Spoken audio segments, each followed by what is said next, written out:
Day 21. Here we are, when the file stops being about you, the moment professionals swap from truth to self-protection. Now, as I have done throughout this course, I've been telling you stuff that no professional, no solicitor, no one will ever admit to you.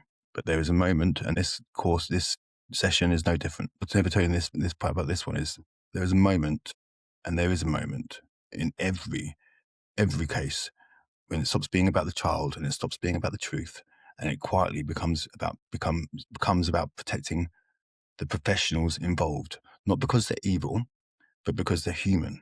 And if you don't understand when that moment happens, you will unknowingly destroy your own case trying to push harder. Now, today is about recognizing that moment and what to do instead. The thing no one explains. Now, family court does not run on justice. We've established that. It runs on professional survivability. Every report, every recommendation, every delay is shaped by one unspoken question. If this decision is reviewed in 5 years' time, will I be criticized? Once that question becomes more important than what is true, your case has crossed that line. And most parents cross that line without realizing it exists. So how do you know the switch has happened?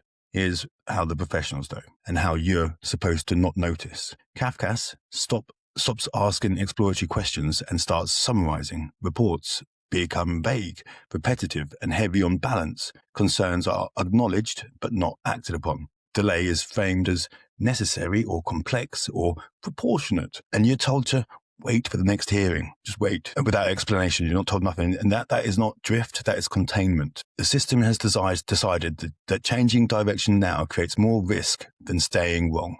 The most dangerous thing you can do at this stage this is where people explode. They accuse the court of corruption, they challenge competence, they demand accountability, they try to force findings, they tell the truth emotionally, not strategically. And here's the brutal reality that no one might not like. The moment you make professionals feel personally exposed, they stop assessing your case and they start assessing you. You are no longer the concerned parent. You become the unpredictable parent, the unpredictable variable. And that label is fatal in family court. So the trade secret the lawyers don't tell you is good lawyers won't tell you this. They don't win cases by being right. They win cases by being. The court feels safe sticking with them. That's why you'll hear advice like, don't push the point. Let's not rock the boat. We'll raise it later. It's not cowardice. It's risk management.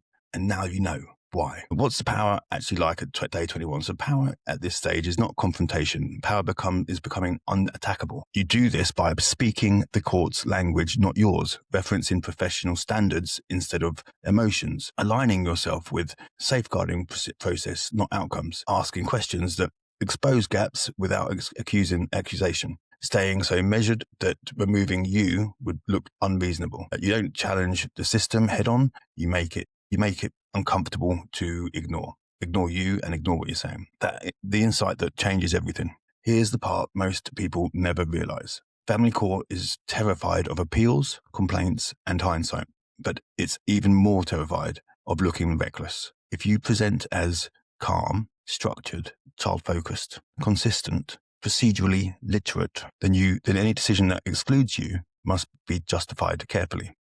That's where leverage comes from.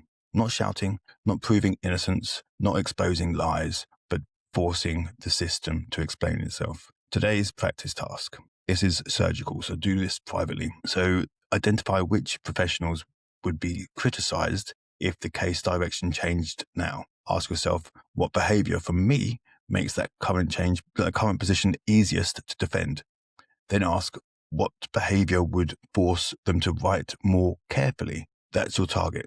You're no longer persuading, you are constraining. Day 21 is where emotionally honest parents burn out and strategically calm parents begin to win, slowly and quietly, permanently. If you understand this day, you stop fighting the ghosts and start shaping outcomes the system can live with. Tomorrow, we talk about how to re-enter a frozen case without triggering institutional defense. That's where things get very uncomfortable for everyone except you.